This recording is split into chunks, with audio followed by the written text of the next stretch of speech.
This is the Iron Sharpens Iron movement, sharing insights into the power of people-centric leading. Welcome back to the Iron Sharpens Iron leadership movement. And to our tribe members, this is a special part 2 episode, the very first part 2 we've ever done. And it's with one of my favorite guests. She certainly understands the power of human-centric leading. Her name is Sesil Pir, and I think you will all remember how well thought out her research has been in the art of human-centric leading. So I had to have her back. We had to continue to dive deeper. So in the first episode, we really dove into leadership behaviors.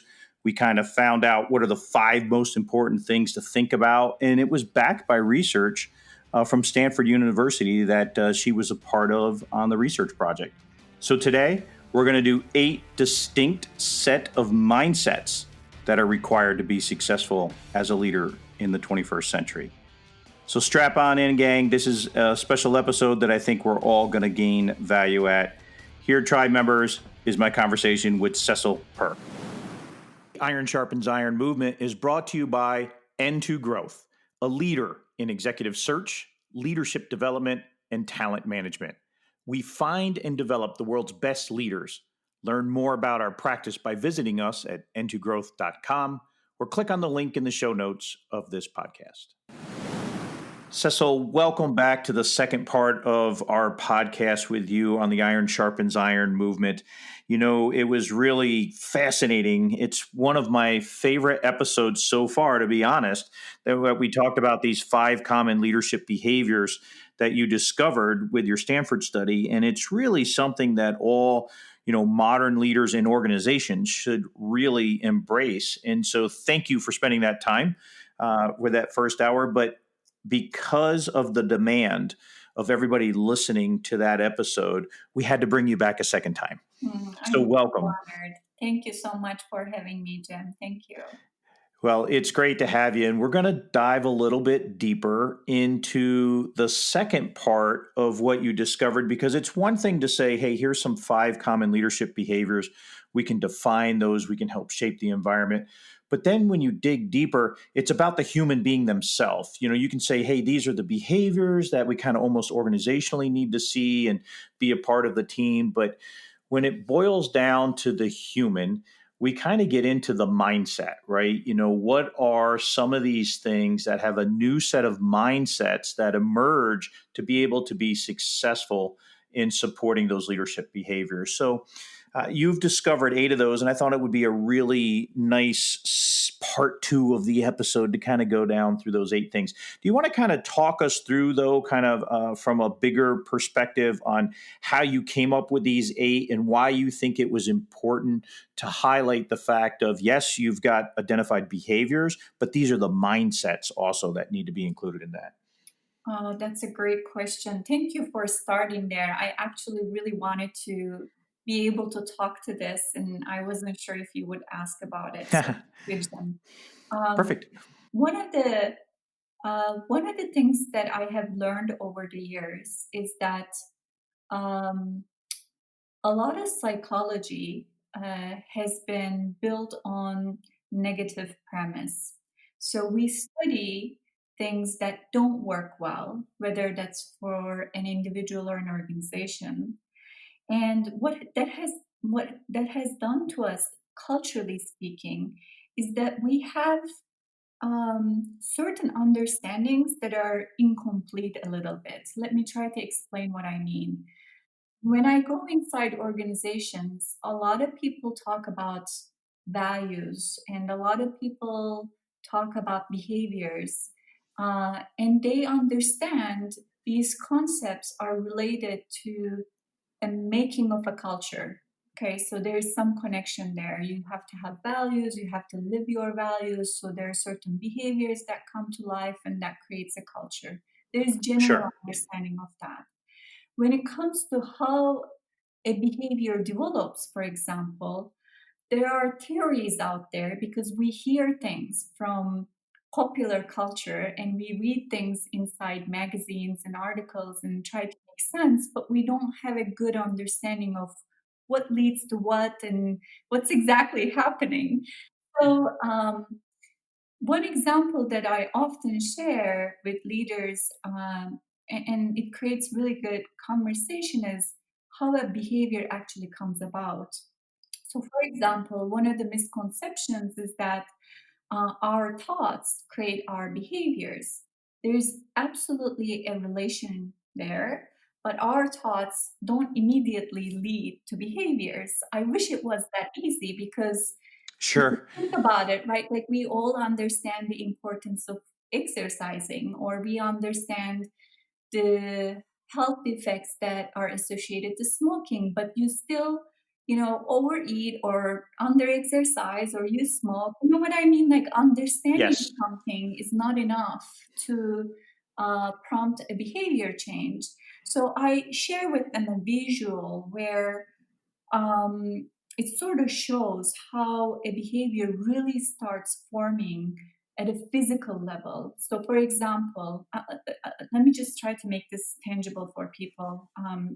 If it doesn't work, you can cut it out. But imagine you're walking down the street and it's full, and it's a street but it's a little bit dark. Maybe you're going home after work and you hear a bit of a sound like like something, and you first have to hear that to be able to make sense of what's happening. So there's a physical experience that comes through your ear, and then that creates an energy in your body. You may immediately feel cold or you may immediately feel hot, and there may be this sense of lowering your energy, like energy decrease, or an energy uptake, like you feel high.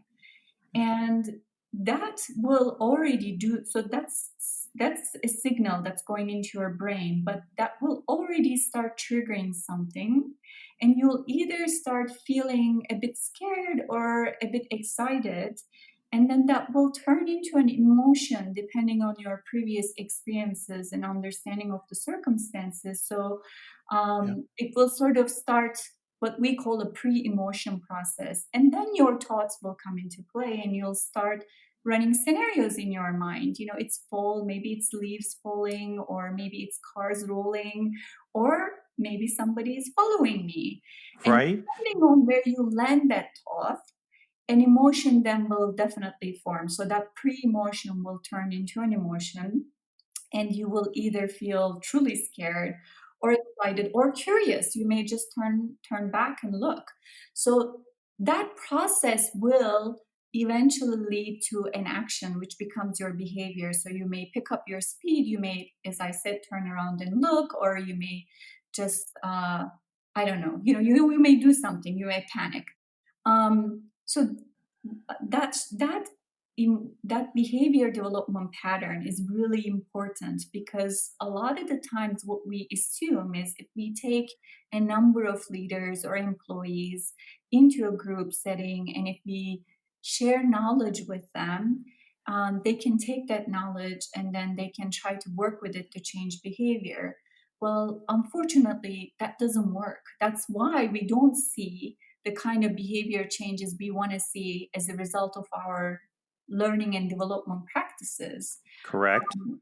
So anyway, that sort of context is really important. So when we studied the organizations we studied and understood they have different leadership practices, the next natural question for us was, were there specific mindsets that are sort of either triggering or preventing emotion, thought, pre-emotion development? You know what I mean? So there are things that people can control.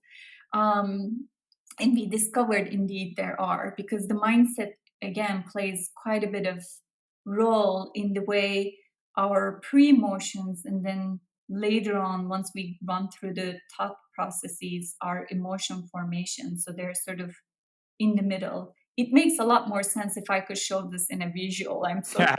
I think yes, but I was walking down that path as you were describing it in the fall down the street, and I absolutely understand. It's interesting. When I do my executive coaching and we get into personality assessments, I talk about behaviors too, like an iceberg, right? Mm, Like behaviors are always the tip of the iceberg. It's what everybody can see. but below the waterline, your behaviors are shaped by, there's a portion of it with your cognitive abilities, your embedded DNA, your personality, what are your motivators, and then your education and your experiences also all form all of this to create your outward behaviors. I mean, those are some of the things that happen. I love how you described in there each individual's experience, right? Like if, you're used to walking down that street in the fall, maybe those type of trees do make that, type of noise. Or if you've been and you hear somebody that have walked in the woods in there and you hear the certain type of, the way that someone walks and crashes onto the leaves and stuff, those experiences then shape your behavior on how you're going to react and all of that. I think that's such a powerful example what you gave, because it is important that when we talk about these behaviors and how you're going to talk about how these mindsets are something that you can be absolutely self-aware of and that you can work on, that you can help train yourself to be, how you can shape your experiences into these to look for these type of behavior and mindset traits, You're is something, absolutely again, right. right? Everybody has self-control over in certain ways. That's the important bit, and that's the bit I didn't mention. So we realize that creating the conditions for that physical um, change, and then knowing people have differentiated experiences, that's a big expectation. Yeah. So we were asking ourselves, what can we offer to people, knowing they can exercise their choice, knowing they will have an influence in the way their thoughts are shaping or their emotions are shaping. And again, in that spectrum where there is the physical, emotional, cognitive, emotional, and then physical again, there are places where we can sort of almost interfere if we have Yeah. a certain perspective or a mindset and really flip things around. So that's why we were focusing on the mindsets particularly. So we could equip people with a substance that they can sort of train themselves on, practice upon.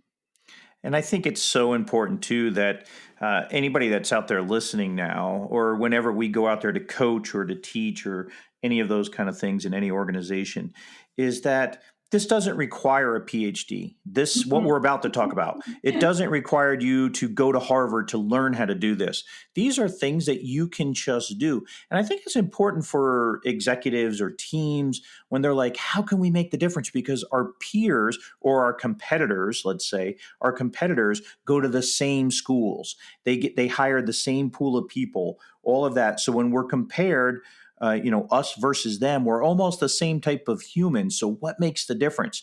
This is a prime example of how you can make a difference in your organization.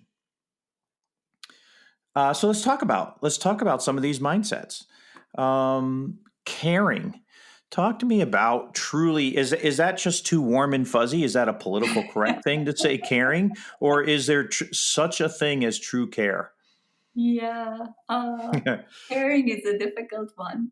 So, for all of these mindsets, we try to provide an alternative look so people could understand what we were talking about, because as human beings, we actually understand best in comparison, Jim. I know we don't like to hear that, but that's just the reality. So Love it. we explain caring and we explain control and the difference in between. And I think caring means many, many different things to people. So if we were to sort of define that to begin with, um, I'll take a step back and I'll offer that our experiences, whether at work or generally in life, are defined by these micro moments. In micro moments, these are single moments of connection. And we may make that with uh, our environment, with living or non living things. So they can come in the form of an eye contact, a smile, by being present to someone, or by touching a chair, basically.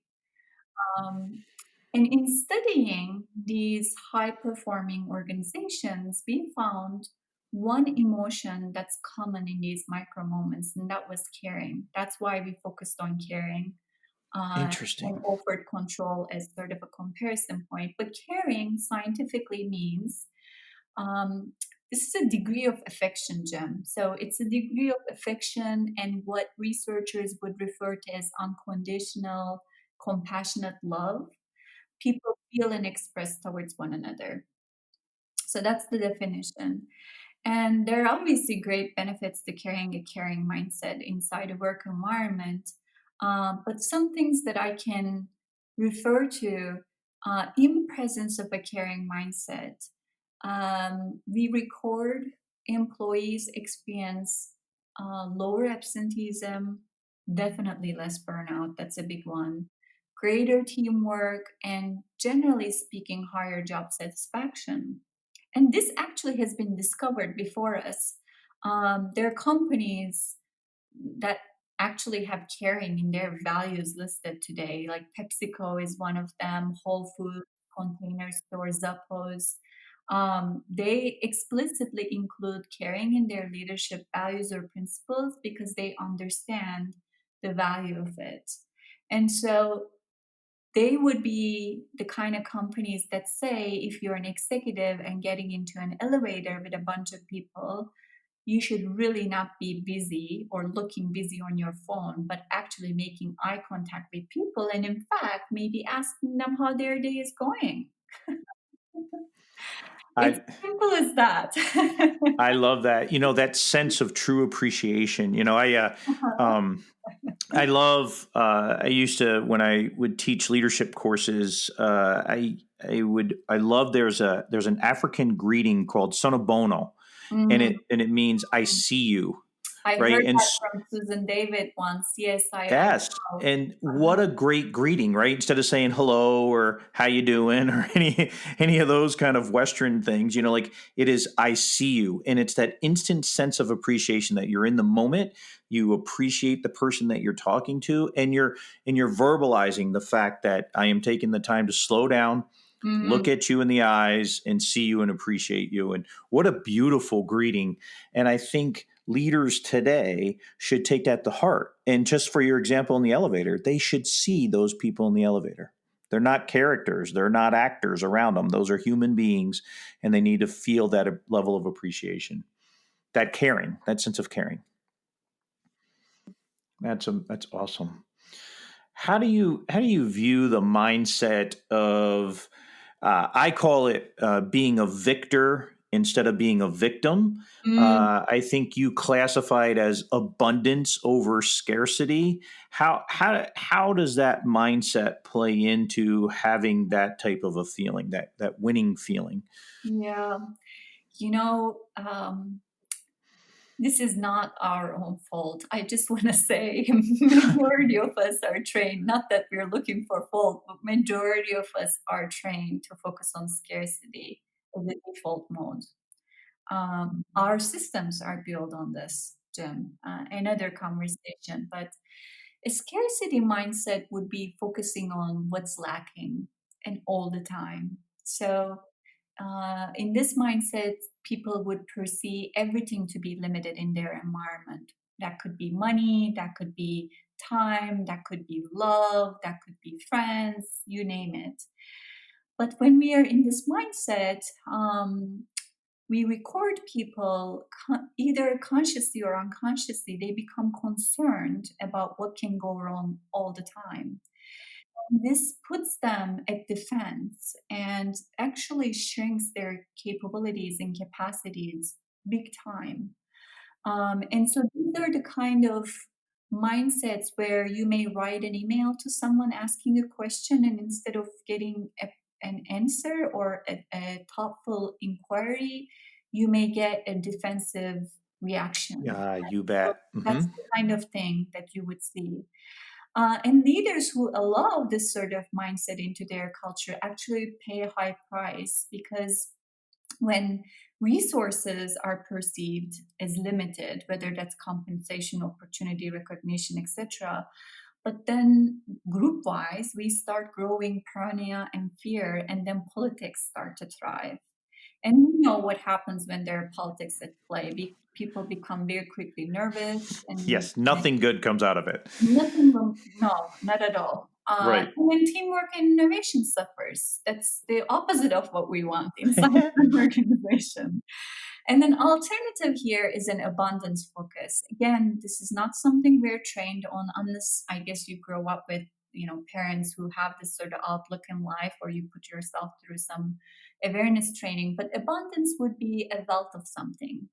And this sort of mindset feeds into our confidence because we accept, whether we know it in our heart or not, but we accept there's enough in the environment and we can spare with what's available on things that matter for us the most.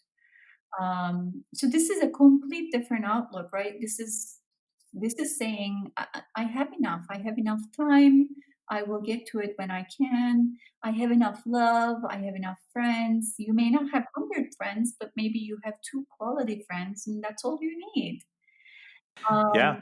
So organizations with this mindset become, for one thing, more profitable. I just want to note that, and it's not because they focus on competition; it's because they focus on opportunity and synergy creation. Oh, I love that. So it's very different. And again, leaders with this sort of mindset broaden perspective and they try to integrate people's needs. They become um, more realistic in terms of timelines and the kind of experiences people bring and how they can allocate resources. They just show a more wise behavior, I guess, to put it best. Yeah. And I think, again, this is kind of a quick reminder, even to myself as I'm listening to you and all of these things. Like it starts with you, it starts with the person themselves to have this thing. You can never grow the organization to act in those ways unless you, as the leader, start thinking in those terms. And then that starts to culturally inculcate throughout the organization. And then the next thing you know, the organization feels that way. And it's such a powerful thing to feel victorious in the scenario instead of victimized by the same scenario. Like in where I'm recording today, there's not a cloud in the sky. It's perfectly beautiful. It's just the textbook day, and that's how I would feel about it. Right? It's a beautiful sunny day, but someone else could say, "Yes, but we need rain." We're in a drought and we need rain, so this isn't helping at all. Right? It's the same day, but it's all how you look at it. And that just goes with almost everything in life. It's to me, it's one of the most freeing things that you can be. You become more free when you have an abundance attitude instead of a scarcity attitude, right? Because you're not afraid of your own shadow anymore. Absolutely. And I really want to highlight the fact that it feeds into our confidence. Whereas scarcity mindset actually eats away from our confidence. That's a really important one. Yeah, it could What be we practice paralyzing. is what Yeah, we become, Jim. So I really want people to remember that. I love that. Can you say that again? Then What we practice is what we become. I Is love that it. it? Mhm. What we practice is what we become, and that's a powerful statement for sure. So how does that kind of leads into the next mindset that you discovered is kind of true well-being, well-being, over welfare. So what are the connections? What are the opposite connections to that, and how does well-being play differently than what we just talked about? Yeah, that's also really good. So I don't know how we arrived here, but somehow the concept of motivation has become equivalent to extrinsic motivators. I honestly don't know how we arrived here as a society. But a lot of organizations are investing more and more dollars into, benefit programs and, compensation packages and yeah, you name it. But these actually enable and enhance one's welfare, which is really about their standard of living. And that's very important, by the way, but it's not good enough to raise the kind of equity we want with our employees. And it really undermines the intrinsic motivators that are at play for getting to a thriving state. I can't tell you how many leaders, and I'm really not exaggerating. I've been more than, many times, I don't know, tens of times in situations where a leader looked at me and said, I wish I could give them back 10,000 grand and I could have a week off with my family or something in that Ha. regard, right? So Right.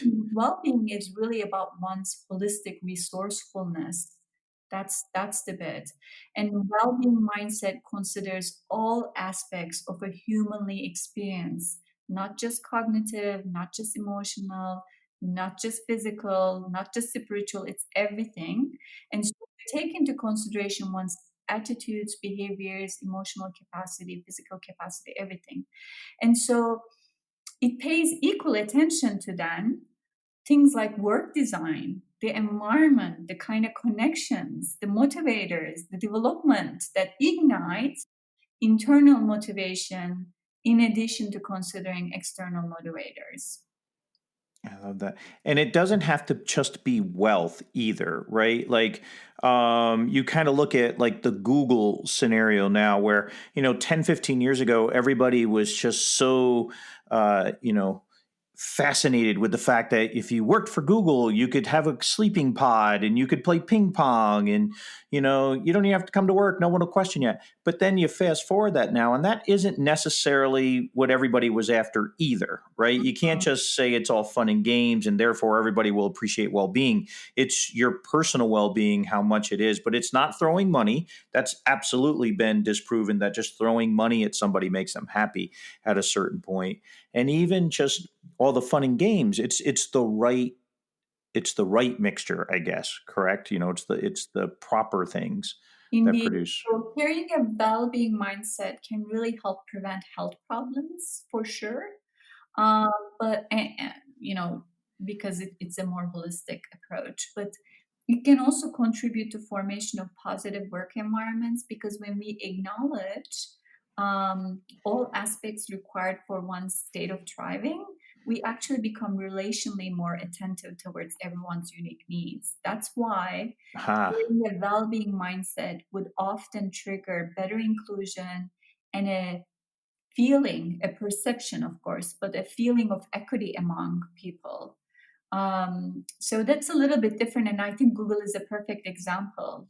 People like to look at an organization and say, "Oh, they have all these slides and sleeping pods, and that's what's attracting people." But what people don't know about Google is that they have amazing structure in place to make these holistic experiences a true takeaway for people. Yep. And there's a bit of a self misconception there. As I have clients who, for example, said to me, "We want holocracy." When we are having structured conversations, we want holocracy because Google has holocracy. First of all, Google doesn't have holocracy, and you can't show your structure from a window. Yep. But that's the perception we build, not understanding the dynamics that go into making of that culture. Yeah. I love how you do find that there is a connection, though, that with well being, that the more centered you are, the more holistic you are, how how you have an equal opportunity for others too. You're inclined to bring in others to feel this way. You're inclined to see the world differently, more holistically, and all that stuff. Not only because of how you are as that whole person now, but you now, or I don't know, I guess you're seeing the world in a more clear lens than ever before. True. This is beside our conversation, but one of the points I sometimes make is that respect drives respect, and people who don't show respectful behaviors, if you really study them, what you will see is they're lacking self respect. Because people who understand their boundaries would be very hesitant to step over others' boundaries. They understand that everybody has an equal right to existence, whatever their preferred method might be. Yeah, that in itself is something that we should all take away in today's environment for sure. For sure. So, we have this sense of caring now. we have a sense of abundance over scarcity, and we're holistic in, the benefits for what we have. We have that well-being over welfare kind of attitude. You've said it in almost every one of these three that we've talked about before. Those three lead to the fourth one I want to talk about, which is productive, and how that affects everything. So you believe that a productive mindset is a real thing, is an achievable thing? I do believe that, yes. Uh, Again, it's a bit of an unfortunate fact that we find many defensive routines inside organizations, especially these days, because people are really overwhelmed. They're competing priorities, and society is also sort of struggling with certain dimensions of our you know historical theologies, if you will. So there's a lot of self-protective and self-deceptive behaviors that are happening. But when we are in this sort of a defensive mindset, we tend to, whether individually or collectively, too, Jim, we tend to seek out information that protects us most. Huh. So when we are defensive, we are essentially trying to fight for our existence. And um, what happens then is when we are presented with the kind of information that might challenge where we sit, we become uninterested in that. And truth can be very quickly shut out when it's seen as threatening. And as a result, though, inside of a business or an organization, decisions may be made on false assumptions. That's the biggest threat here. And then people become victim to interpersonal interactions, and it creates a dynamic, basically. And then it feeds itself, because when there's that sort of dynamic, people start closing up. They try to protect themselves from embarrassment or what they may pursue as threat. It's a vicious cycle. Yes. And it has an impact on performance.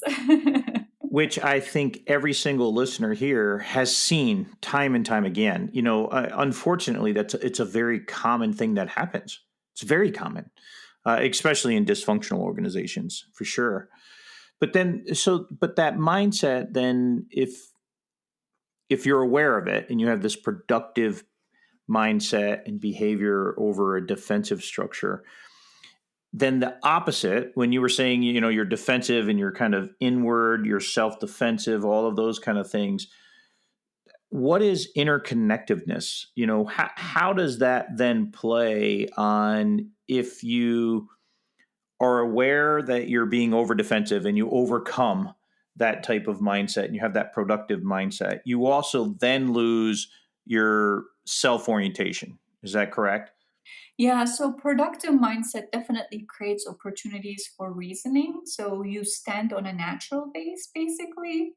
That way you can intake information, and with that, decision making can be more transparent, etc.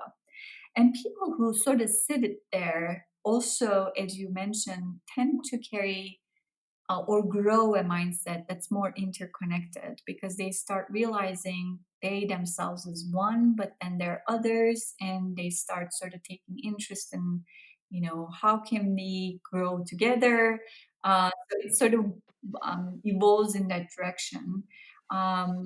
So the interconnectedness mindset has this understanding that we are parts of a bigger organism inside an organization, and that when one of us thrive, the likelihood of another thriving is greater.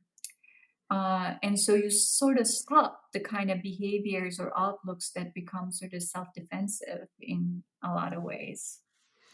And so, on interconnectiveness, is that also where you have a mindset of, like, literally helping a coworker or a peer, like being unafraid to, be a servant leader? Is that where is that where you're getting at, where this is the type of behavior you want because you want to give freely all the information or all the assistance that you want to others? That's collective mindset. So that's the next Okay. one. That's the next one. But they are again related because when you're self-oriented, you may want to keep the information to yourself. When you're sort of having this interconnected mindset, you want to have the information for sure, but you may also consider who else may benefit from this information, and you would Ah, freely share that. And that would start growing the next mindset, which is collective versus individual. And here you're really starting to work towards mutual goals.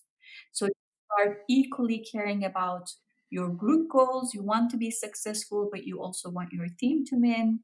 And instead of sort of going after single dedicated tasks, you look for expensive assignments that can provide the kind of learning environment for more than one, basically. I see. It's such a close relationship, interconnectedness and collective mindsets, but there is the subtle differences, and And it's very clear. interconnectedness. Oh, I'm sorry, I didn't mean to speak over you. Please go No, ahead. go ahead. Yes, I'm I just said it's interesting on the close relationship of the two. there is a close relationship of the two. And interconnectedness will drive, it will improve the consciousness of the individual so they become more aware of others in the environment. And then having the collective mindset will actually start building cohesion and trust. I love that, and it's really easy. It's easy for someone to say, "Hey, just be a part of the team, be a good team player, be a team member," but you can't truly be a part of the team or that team member unless you have that interconnectedness within yourself and how that plays as that foundational role, getting into that collective mindset over the individual and all that. It's fascinating.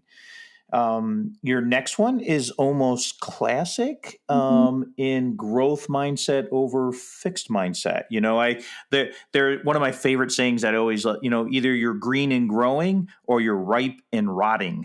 And that and that's that growth versus fixed mindset. I mean, there's books upon books on just this one particular subject, obviously, but you found it also just through your research that this is a critical mindset that an individual should have. It is. And maybe it's the one that we talk least about because it's a known one, but there is a difference of carrying a growth versus fixed mindset. It's about how you work, how you engage with your work and engage in your experiences. So when you're in a growth mindset, you become more experimental.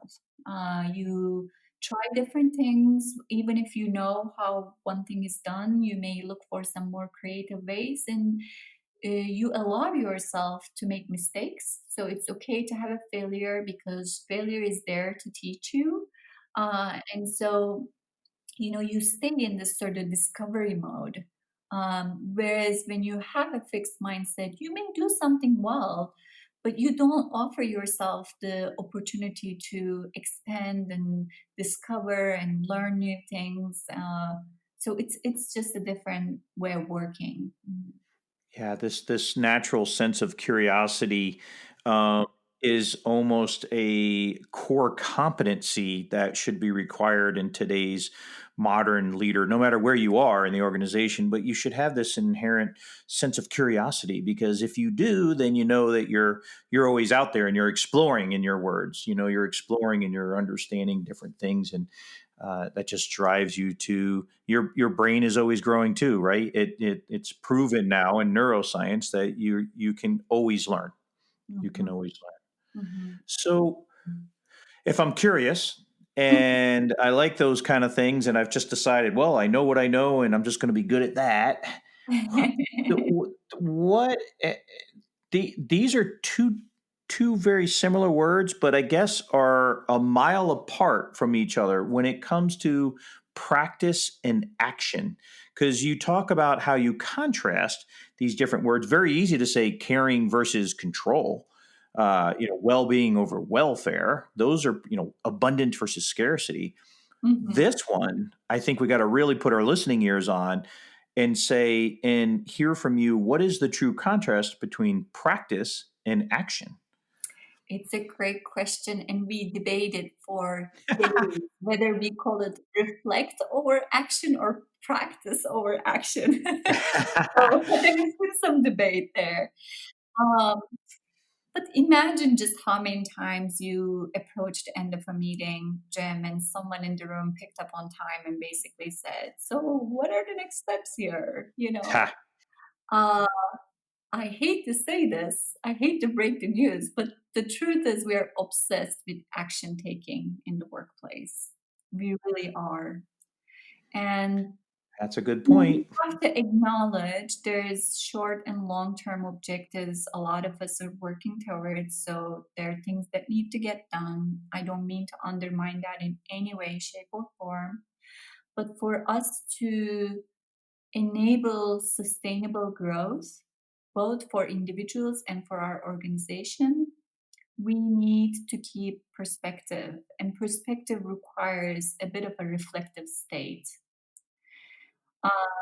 And reflection in Latin, I don't know if you know this, but it means to refold, which is about turning our attention inwards. So when we have this sort of practice mindset, we understand that we're going to go do something and that's going to present an experience to us. And we will take that and we'll go into our space of reflection and we will be thoughtful, examine that experience, and see if we can put a new light on it and develop some innovative ideas. And there are a number of there are ways of doing this which we won't get to, but it's a bit different. It doesn't take away from action. It actually embodies the action, but it puts value into the effort of that action to be able to step back and reflect on it and learn from it. I love that. That's life changing for myself as we have this conversation right now because as I reflect on your words, one of the things that I'm a big believer in is that leadership is a verb. It's an action thing. To be a leader, you must do, you must execute. And I say those words all the time. So I understand the trap that you say that I'm falling in, like many others, because we're an action orientated kind of society and all of those things. But in order to be the best you, sure, you have to execute. You actually have to do those things, but you have to practice being you. You got to practice the art and science of true leadership and holistic health. And you got to remember about well-being being one of those core mindsets. And, the importance of the holistic you, I think is a great reminder about that consistent practice of doing these things over just the action of it. Um, it's interesting. I was very curious to get to this last point with you to find out, boy, that practice and action is the same thing, but it Mm, truly isn't, and that is amazing. That's an amazing eye-opening thing for even myself. thank you. So, yeah. Yeah, I think I try to remind myself, and by the way, just because I studied these doesn't mean I've embodied them, Jim. I'm together Sure. with the crowd, Yeah. right? Like I'm also learning day by day, but I'm trying to remind myself that there's this sentence. I'm not going to be able to quote it well, but experience isn't what happens to us; it's how we react to it. That matters. So I'm trying to remind myself the more I can understand the process of my experience, whether that's in my perception, whether that's in my mindset, whether that's in my behavior and how I relate to others, the better I find myself leading with more presence, with more authenticity, and able to drive the kind of action I want, actually. Uh, yeah. That is a huge self-reflection point too. And it's true. And right, another reminder: we're all human, and so we embrace these type of mindsets, and that we have the ability to change them. But by being human beings, there's nobody that's perfect, and you're always needing to self reflect, being very self aware of all these, and it doesn't ever hurt to revisit them. right? Especially someone that truly wants to be more self-aware, print out, anything, type these up and print them out, put them right next to, on the wall next to where you work or where you live, and use these as daily reminders about, where are you in these processes. I love that, Jim. And I also love your point that this is not about perfection. It's really about the journey.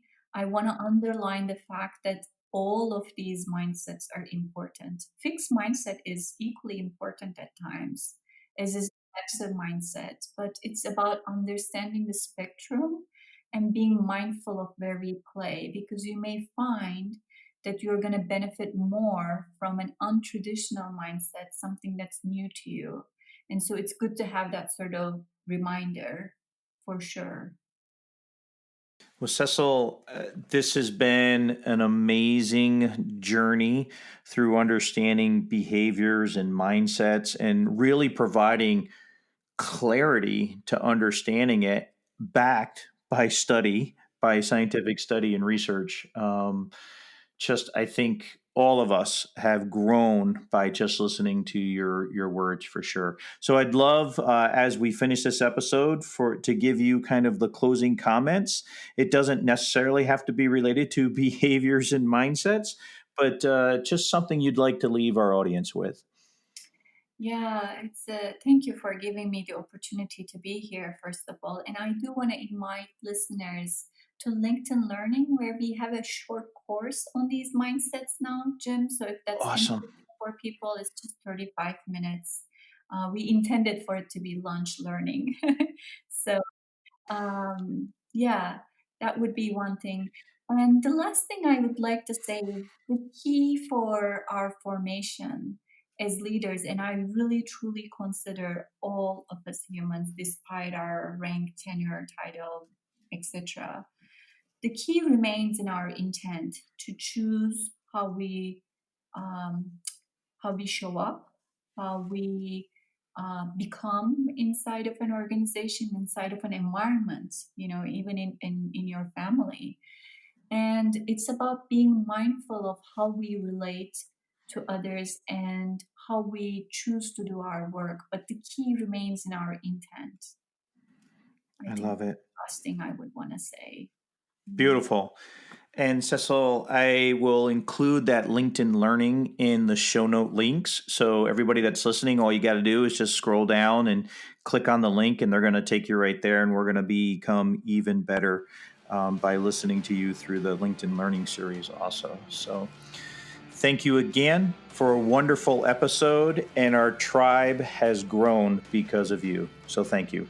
Oh, thank you for having me. It's been a pleasure, and I've learned equally from you, Jim. So thank you again for the invitation. Awesome. Iron sharpens iron.